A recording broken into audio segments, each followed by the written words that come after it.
I will also say usually there's a red, a yellow, and a red light. So if somebody wants to wave their hand when they don't want too long. The needs very clear. We all need and want this. Educational opportunities, healthcare, social communications. Yeah, it's great. I'm working on a online MBA right now, my third and final master's degree. But I don't come to this county when I have science students. HughesNet just doesn't do it for me. I'm lucky enough to have a couple of starting fishes. Hopefully I can get one in the clearing that works sometimes. But fiber to me, everything I've seen around the country, I do this professionally. I'm 57 years old. I've been doing this for 30 years. Yes, I started at 13. Doing cellular networks, towers, and all kinds of fiber optic networks. When I worked professionally at Power, I'm also responsible for some of the towers here in this county and many towers around the country. There's a right balance between wireless and fiber and satellite.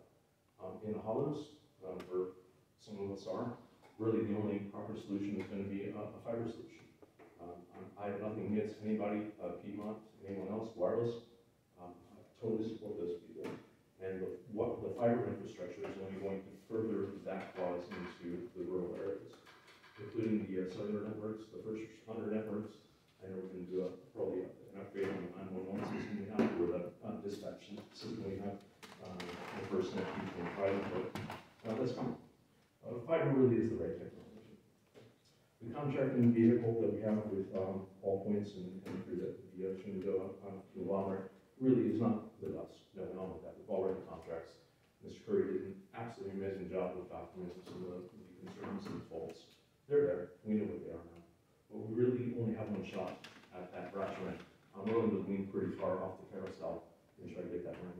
Because if we miss it, this is closed. We're not going to get these funds back.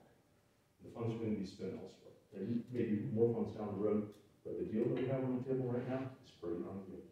The risk, to me, at least from my perspective, is pretty low. I know it's a risk, but a lot of the other folks are picking up a lot of that risk.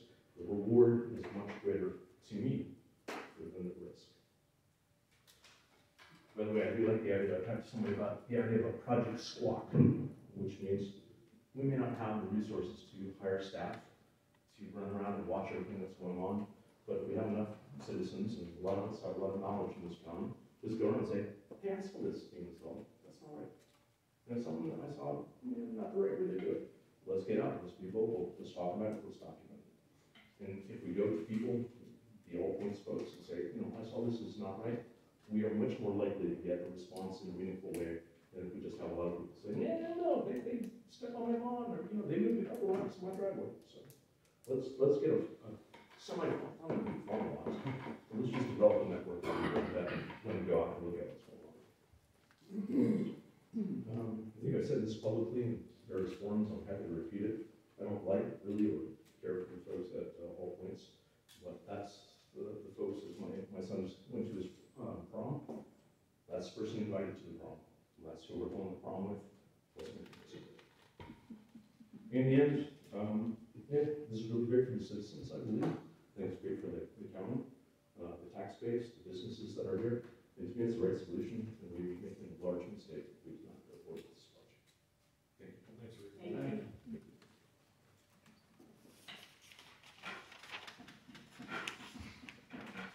Anyone else in the courtroom? I see we have a bunch of folks on Zoom. Anyone wishing to speak, please raise your Zoom hand. You see Bill Vance's hand is up. Mr. Vance, if you'll tell us what district you're in. Thank you. This is Bill Vance from Stonewall Hawthorne District. Let's see. I would first like to speak to the issue of landlines, which were, I think, brought up about people who were in the top end of the county. I live in the far southern end of the county in Boston, where we have Verizon. I had an outage a couple of years ago for 5 days. I had no landline service, and of course we had no cell service, or at least at that time we didn't. And the copper technician who came out from Copper said, I'm the only one left here. I'm in my 50s. When I retire, Verizon's not going to have anybody servicing copper lines any longer. So if I were you, I would figure out another solution. So that was I guess that was my call to say, we're in trouble. Kennedy called 911. We had a fire in our woods a couple years ago. If we hadn't had 911, we would have, probably our house would have burned down. But to the point of, getting good internet service, I'm a senior, I'm also an educator. I see the needs for seniors, telehealth, for our kids. I saw the kids up at the hotspot here down in Boston, which I really appreciate. Superintendent Grimsley's, getting those hotspots up. But, if you got a 4-year-old in the back seat while your kids are doing their homework and it's 30 degrees out and they have to go to the bathroom, what are you going to do? I mean, that's not a solution. That was a Band-Aid. We don't want to ever see that again. And Starlink, I know some people on the Board of Supervisors think Starlink is wonderful. The tree coverage we have around our house would never allow us to have a satellite link, although we could afford it. A lot of people in our county can't afford the upfront, $600 just for the dish rather, and then you wait months, years maybe to get it. It's great for people who can afford it and who can get it with their coverage, but it's not a solution for everybody in our county. So we just say, yeah, it may not be a perfect opportunity, but it's the best we have, and it's not going to come back again. We don't take it now. Thank you. Thank you. Anyone else online?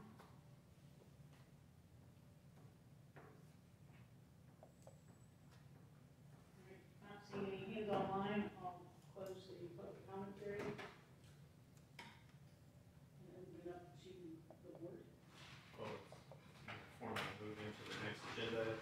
Oh, before we do that, we need to convene the broadband authority. We're going into the regional Valley broadband authority. Someone would like to make that motion? So moved. We have a second. All second. There's a motion and a second. All those in favor say aye. Aye. Any opposed?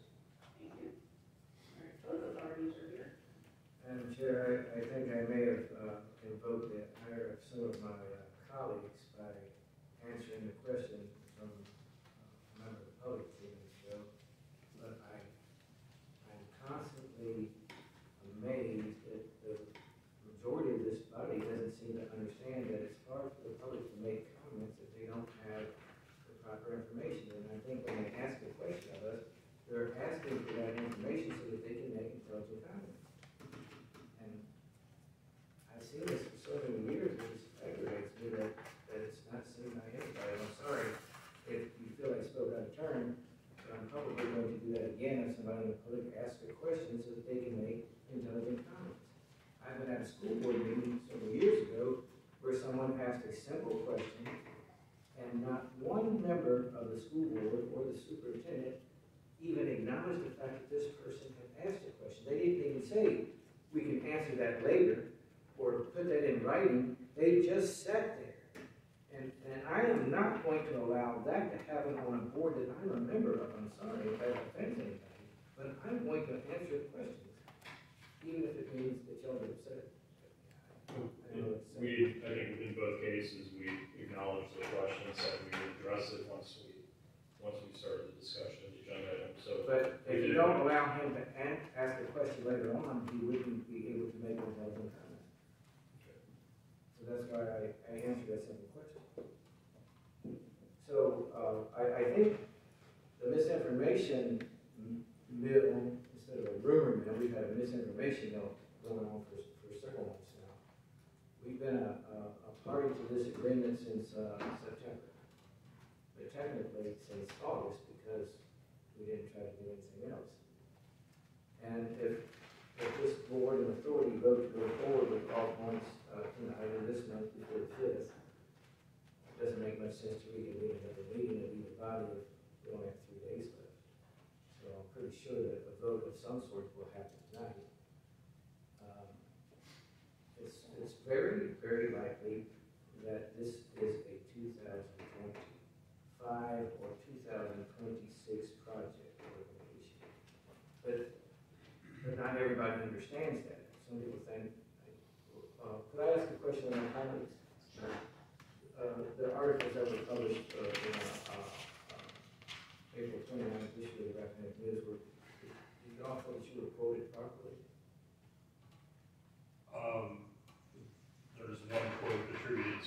was not accurate, but other than that, yeah.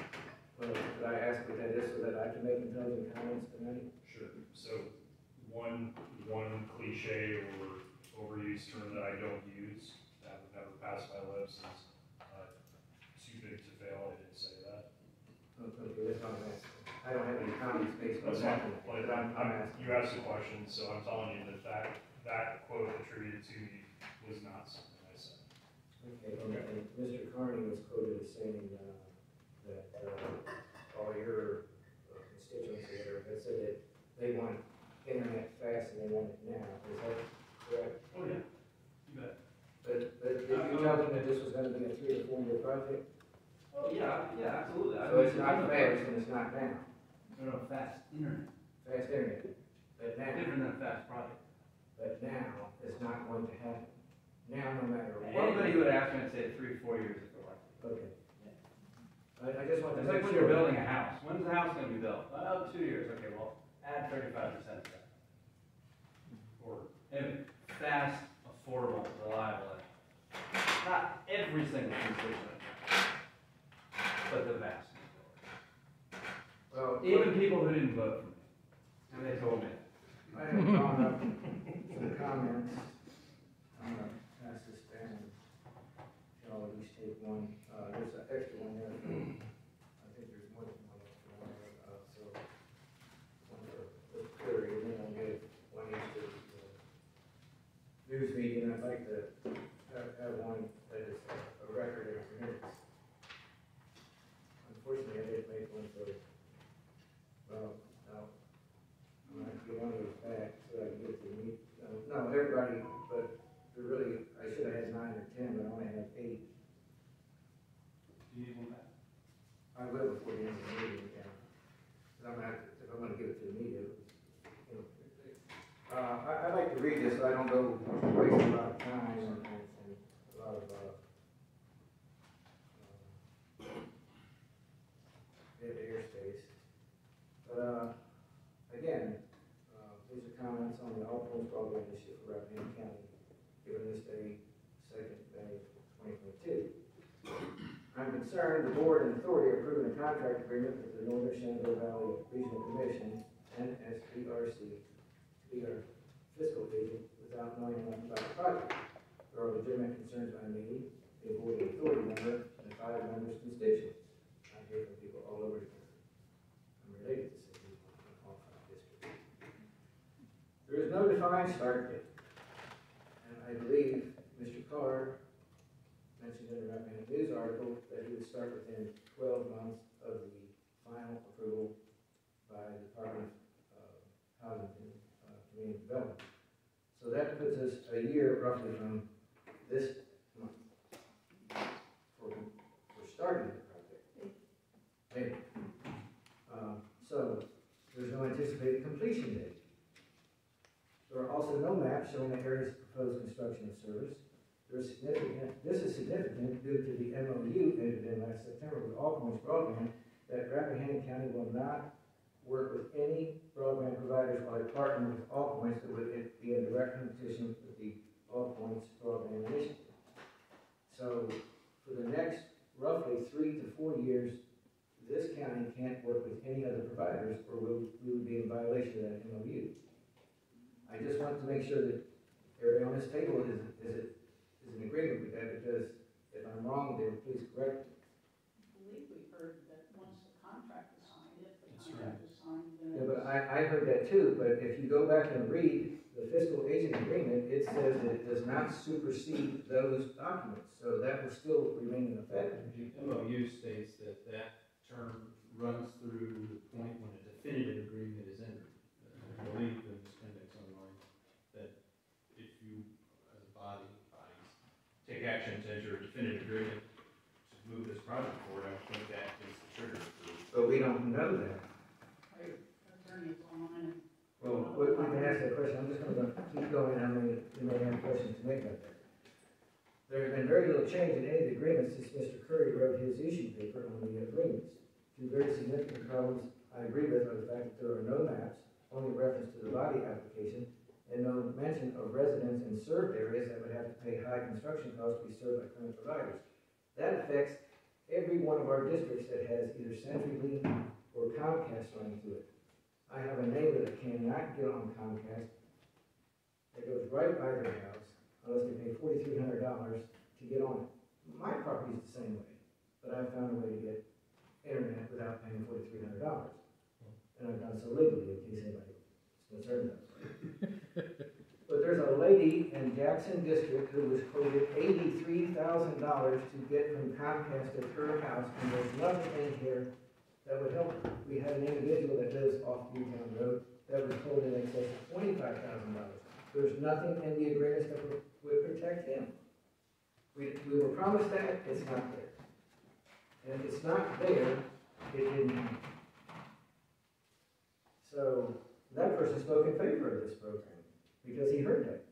But now we don't have that to protect them.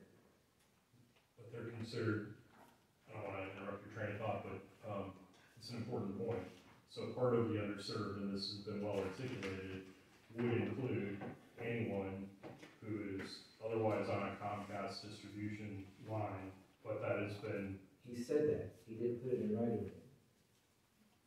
If it's not in writing, it hasn't happened. All right, you can ask Ms. Panda if it's embedded somewhere in the series of documents of the I'm process. sure it's not, but I can be mistaken. Okay. Let's see what. The body application has the county of Rappahannock taking care of easement issues. This could lead to condemnation proceedings against their very own constituents if this project is built. Yet our board has not acknowledged that it is even aware of that possibility.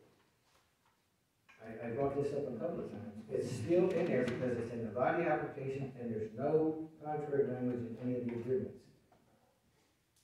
That's still in there. By not being a party to the construction project at all points, Rappahannock County has no legal ability to inquire about any part of the process. Any part of the process. Or to influence any part of the construction project. Somebody was quoted in the paper as saying that they would do everything possible to make this sure that if anyone got missed, that they would work hard to make sure that they were covered, and that it was built efficiently as possible. We don't have any ability to talk to all points. They don't answer our phone calls now. They don't come to our meetings now. They're not going to do anything after we give them access to $13 million. So I don't even know why that was said, because it's a false assumption on that supervisor's part. In short, if we realize an area is being missed, we cannot do a thing about it. All monies will be paid by Rappahannock County before any anticipated completion date. This fiscal agent agreement has Rappahannock County paying 50% of the money between now and July 1 of 2023, and the remaining 50% by 1 July 2024. We will pay 100% of our obligation probably before they start any construction in this county at all. That's what the agreement says. And I just want everyone to know that I understand that. I hope the public understands that we're going to pay 50% up front before they probably start anywhere. And the other 50% most likely before they ever get to Rappahannock County. So my closing comment, Board Authority members, is this is not a project where Rappahannock taxpayers are protected at all.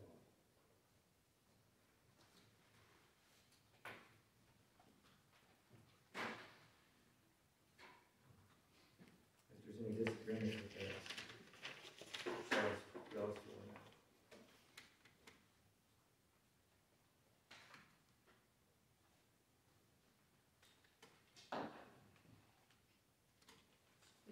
If you want to talk to Ms. Panda, she's available at any point discussion.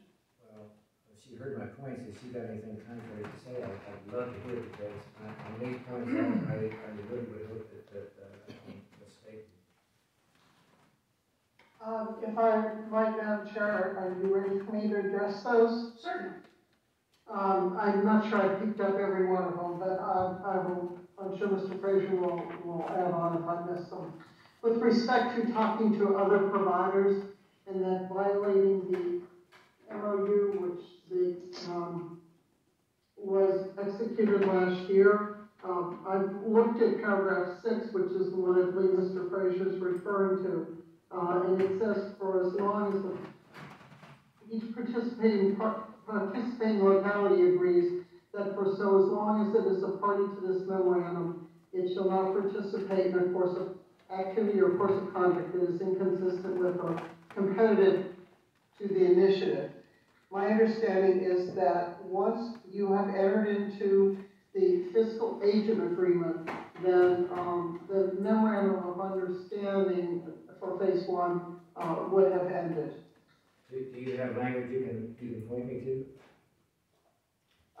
No, sir, I do not have specific language other than when I look at this memorandum of understanding, it says it's for phase 1. It talks about going through phase 1 and then phase 2, which is when the localities elect to go forward with negotiations with all points for one or more binding mutually definitive agreements, and then it ends. And so, because the fiscal agent agreement is going to be with the commission, and the commission will engage with all points, then there would not be any further negotiations between the authority or Rappahannock County with all points, and therefore I would deem the memorandum of understanding to have ended. But with all due respect to your experience, without any language to the contrary, I don't agree with that. Mr. Frazier, what I would say, and I think your point is well taken, as we've talked before, about not having every detail in each one of these agreements. There is a view, and I'm more of this view, that every detail should be in there. And then there is the view that is the majority view, it appears, with our co-participating localities, which is that the nature of the arrangements and the funding are such that every little detail doesn't need to be in the document. And so I'm telling you how, if I were asked to interpret this agreement, which you have asked me, the way I would interpret it. Is it possible that somebody can read it another way? That's possible, but that's probably going to be the case with each one of my answers to you, is that maybe there is somebody who may read it differently, but that's the way that I read it. With respect to the question of condemnations by the county or by the RCBA, it is my view that based on the way that the fiscal agent and the grant agreement are written, that the RCBA and the county would not be condemning easements. I posed that question to counsel for the commission because I think it is a material question. And it was his opinion as well that the RCBA and Rappahannock County was not expected to condemn easements. But the language is in there that says, it explicitly states that. And his understanding of the language, which is, again, I will tell you, a way it can be read is that the county and the RCBA would facilitate, but not condemn. And the word condemn is a very strong term, and in virtually every document that I have seen where there's a requirement for a public body to condemn, it says it specifically. It doesn't say we facilitate that. That word's not in there. That is to the extent that if you are, for example, asked by all points, does the county have easements in specific areas, then you can certainly and should advise all points whether or not you have easements. They say, do you have documents of recorded easements? To me, that is the type of support and facilitation. That is not condemnation. Again, with great respect for your background and experience, the wording that you're choosing to use is not in there. The wording that I used was. It doesn't say condemnation, but it says that the counties are responsible for all easements. And I have posed that issue to counsel for the commission, because the commission, as you have noted, is the entity that is dealing with All Points Broadband with respect to this project. And he has indicated that that does not include condemnation. But that's not in writing. I have it from him in writing for what it's worth. Yes, sir, I do have that. Well, we've never been presented that. I did not forward that email to the board as a whole, but I do have it and I can forward it, but Well, my question is, why would legal counsel withhold information from this body? it's not withholding it, sir. It's simply, I'm telling you You exactly haven't what he forwarded said. it though, ma'am. You did not forward it to us. I am showing on the screen the language in the grant application about which you were discussing. And it says, each participating county has agreed to assist All Points with the required permitting and easements at no cost to the project, providing additional leverage in the form of approximately $1.2 million in cost savings for the project. That's what it says in the document. They don't have the ability to get easements unless they're given to them freely. It refers, well, Mr. Frazier, you can disagree, but that is the interpretation that we received. I wish you had And forwarded it. I concur with that.